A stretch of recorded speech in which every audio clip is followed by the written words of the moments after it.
ಜಿಲ್ಲಾಡಳಿತ, ಜಿಲ್ಲಾ ಪಂಚಾಯಿತಿ ಹಾಗೂ ವಾರ್ತಾ ಮತ್ತು ಸಾರ್ವಜನಿಕ ಸಂಪರ್ಕ ಇಲಾಖೆ ಸಹಯೋಗದಲ್ಲಿ ನಿನ್ನೆ ಚಾಮರಾಜನಗರದಲ್ಲಿ ಭೀಮಗಾಯನ ಕಾರ್ಯಕ್ರಮ ನಡೆಯಿತು. ಜಿಲ್ಲಾ ಖಾತರಿ ಯೋಜನೆಗಳ ಅನುಷ್ಠಾನ ಪ್ರಾಧಿಕಾರದ ಅಧ್ಯಕ್ಷ ಎಚ್ವಿ ಚಂದ್ರು ಕಾರ್ಯಕ್ರಮ ಉದ್ಘಾಟಿಸಿದರು. ಅಪರ ಜಿಲ್ಲಾಧಿಕಾರಿ ಟಿ ಜವರೇಗೌಡ, ವಾರ್ತಾ ಮತ್ತು ಸಾರ್ವಜನಿಕ ಸಂಪರ್ಕ ಇಲಾಖೆಯ ಹಿರಿಯ ಸಹಾಯಕ ನಿರ್ದೇಶಕ ಎ ರಮೇಶ್, ಶಿರಸ್ತೇದಾರ ರಂಗರಾಜು, ಜಾನಪದ ಗಾಯಕ ಸಿಎಂ ನರಸಿಂಹಮೂರ್ತಿ ಸೇರಿದಂತೆ ಇತರರು ಉಪಸ್ಥಿತರಿದ್ದರು. ಮೈಸೂರು ಜಿಲ್ಲೆಯ ಸರಗೂರು ತಾಲೂಕಿನ ಅಮ್ಮ ವಸುಂಧರೆ ಕಲಾತಂಡದ ಕಲಾವಿದರು ಡಾ ಬಿಆರ್ ಅಂಬೇಡ್ಕರ್ ಅವರ ವಿಚಾರಧಾರೆಗಳ ಕುರಿತು ಗಾಯನ ಪ್ರಸ್ತುತಪಡಿಸಿ ಎಲ್ಲರ ಗಮನ ಸೆಳೆದರು.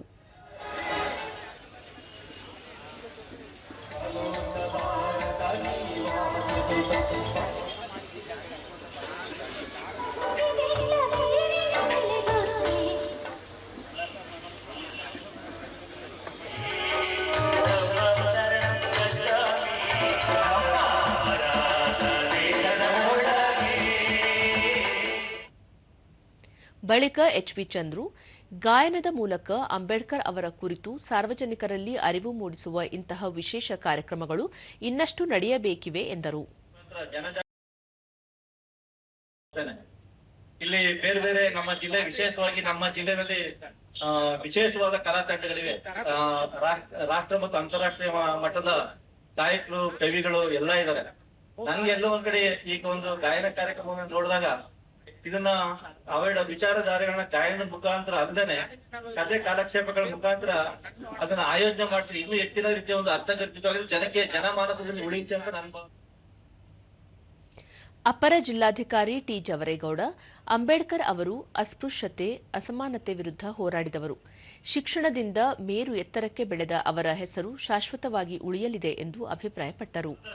ಒಪ್ಪಿದೆ, ಒಬ್ಬ ವ್ಯಕ್ತಿ ನಿರ್ಧಾರ ಇದ್ರೆ, ನಿಷ್ಠೆ ಇದ್ರೆ ಸಾಧಿಸಿಯೇ ತೀರ್ತೀನಿ ಅಂತಕ್ಕಂಥ ಒಂದು ಛಲ ಇದ್ರೆ ಏನನ್ನಾದರೂ ಸಾಧಿಸಬಹುದು ಅನ್ನೋದಕ್ಕೆ ಅಂಬೇಡ್ಕರ್ ಅವರ ಜೀವನ ಒಂದು ಜೀವಂತ ಉದಾಹರಣೆ.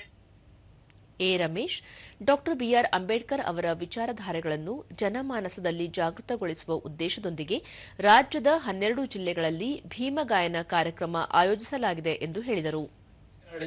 ಜಿಲ್ಲಾ ಪಂಚಾಯತ್ ಸಹಯೋಗದೊಂದಿಗೆ ಸಂವಿಧಾನ ಶಿಲ್ಪಿ ಡಾಕ್ಟರ್ ಬಿಆರ್ ಅಂಬೇಡ್ಕರ್ ಅವರ ವಿಚಾರಧಾರೆಗಳನ್ನ ಜನಮಾನಸದಲ್ಲಿ ಜಾಗೃತಿಗೊಳಿಸುವ ಉದ್ದೇಶದಿಂದ ಪರಿಶಿಷ್ಟ ಜಾತಿಯ ಕಲಾವಿದರನ್ನೇ ಒಳಗೊಂಡ ಕಲಾ ತಂಡಗಳಿಂದ ಭೀಮಗಾಯನ ಕಾರ್ಯಕ್ರಮವನ್ನ